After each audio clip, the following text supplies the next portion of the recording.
planetarios de las microondas, de la irradiación de ciudades enteras, de países enteros, con microondas, con radiación electromagnética, porque no solamente está limitado a las microondas, es un fenómeno holocáustico, es un holocausto internacional que pone muertos en este momento en todas partes del mundo y está poniendo enfermos. Yo te contaba que yo tengo una hipersensibilidad electromagnética, tengo una disautonomía del sistema nervioso autónomo y tengo una irregulación del sistema inmune que el diagnóstico lo hizo el doctor William Rea en la ciudad de Dallas, en la Clínica de Enfermedades Medioambientales de Dallas, a raíz de estar expuesto más o menos unos 2 años y medio a una antena de estas que más o menos en Medellín son de 3 a 4 mil. El ministerio no sabe cuántas son, en Bogotá son 20.000, de las cuales el 99% son ilegales. ¿Cuáles son los efectos sobre el ser humano de todos estos fenómenos electromagnéticos, de microondas, etcétera? Son simplemente catastróficos. Este fenómeno se empezó a estudiar no fue hace 8 días. Los primeros reportes datan de la década del 20 y del 30. Fue la Unión Soviética la que constituyó los primeros grupos de estudio y a la Unión Soviética se deben los primeros reportes en todas las revistas médicas internacionales de todas las especialidades de una cosa que hoy por hoy se conoce como síndrome por microondas, que está en boga. ¿En qué consiste el síndrome por microondas? Hombre, las microondas tienen unos efectos lesivos sobre el sistema nervioso central, sobre el sistema nervioso autónomo, sobre la circulación, sobre el sistema hematológico. Es decir, casi que no hay un solo órgano que esté afectado por las microondas. El síndrome como tal consiste en una serie de síntomas y de signos, entre los que están los dolores de cabeza, los mareos, la irritabilidad, el insomnio. Inicialmente hay unos fenómenos en el sistema cardiovascular en virtud de los cuales los pacientes hacen hipotensiones, es decir, se baja la presión arterial. Posteriormente, con la vasculitis mediada por las microondas, hay una hipertensión y ese fenómeno, para los que son médicos, posiblemente lo han visto mucho en la consulta diaria, que cada vez es más difícil el control del paciente hipertenso. Hay pacientes con 3, 4, 5 medicamentos y no se controlan y no se controlan. Aparte de esto, el síndrome de microondas tiene un componente neurológico muy grave, que en medicina se llama el síndrome diencefálico. Y el síndrome diencefálico, te preciso desde el punto de vista anatómico, el diencéfalo es una parte en la línea central del cerebro que regula en parte las funciones autonómicas vegetativas y conecta a su vez con la corteza. Entonces, en virtud de este síndrome diencefálico, se afecta, por ejemplo, la memoria reciente, se afecta la atención y se afectan los ciclos del sueño.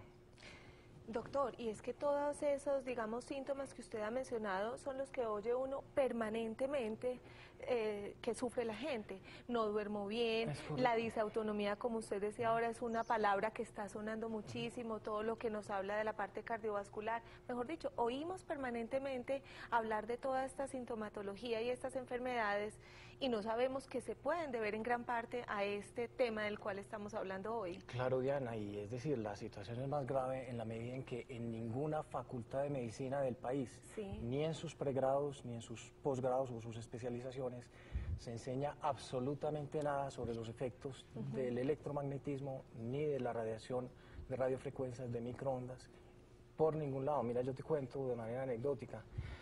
Llevo 2 neurólogos, un internista, varios especialistas pues a los que le he comentado el caso.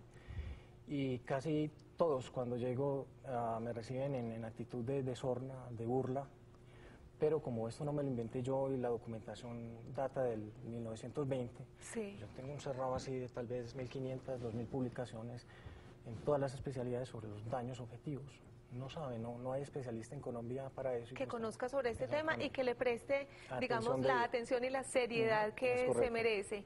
Bueno, vamos a hablar más adelante sobre eso que nos decía Francisco. ¿Qué nos espera dentro de 10, dentro de 15 años?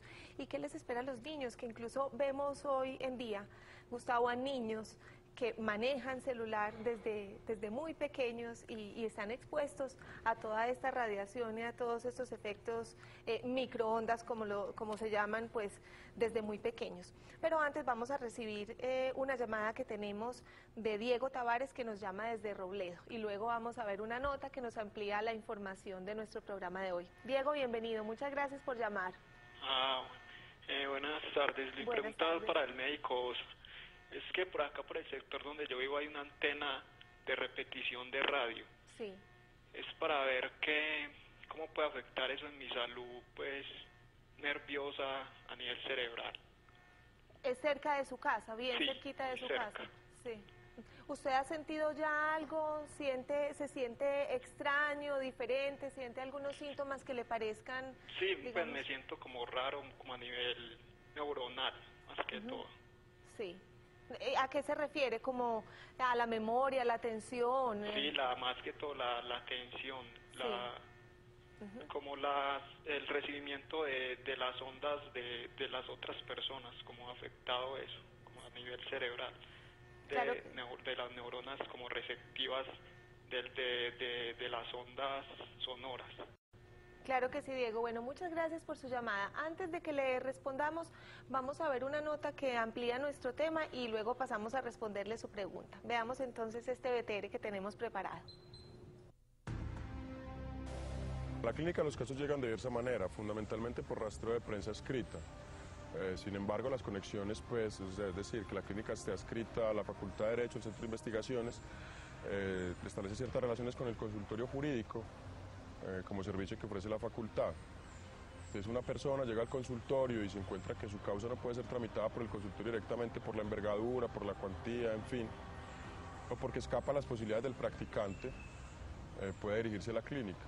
Además que han llegado algunos casos porque la gente se entera del trabajo de la clínica gracias a los artículos que publicamos y a las publicaciones que hemos hecho, pues, en libros y artículos de revista.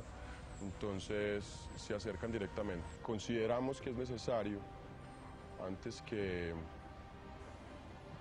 suceda algún problema grave con alguna persona, tengo entendido que hay algunos casos ya identificados, es necesario que las autoridades públicas adopten medidas para prevenir lo que posiblemente pueda suceder. Es decir, el fundamento para la no intervención no puede ser la existencia de un estudio, repito, de la Organización Mundial de la Salud, y con el cual se fundamenta la Circular 270, no se puede fundamentar solamente en un estudio, sabiendo que existen otros de otros tipos de instituciones que demuestran los perjuicios que causa la exposición a ondas electromagnéticas. No estamos aquí en una oposición al desarrollo, ni a la tecnología, ni a la telecomunicación, es decir, no estamos en contra del Internet, ni de la telefonía móvil.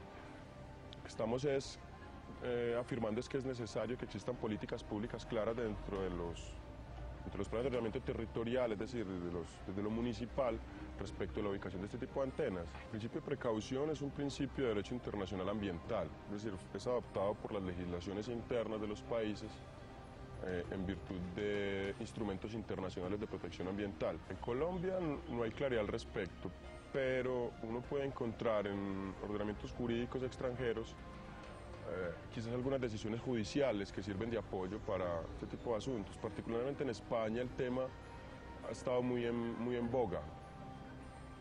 Incluso hay movimientos ciudadanos o grupos de ciudadanos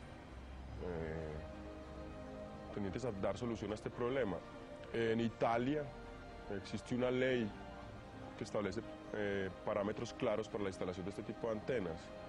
En Estados Unidos han existido sentencias de responsabilidad por contaminación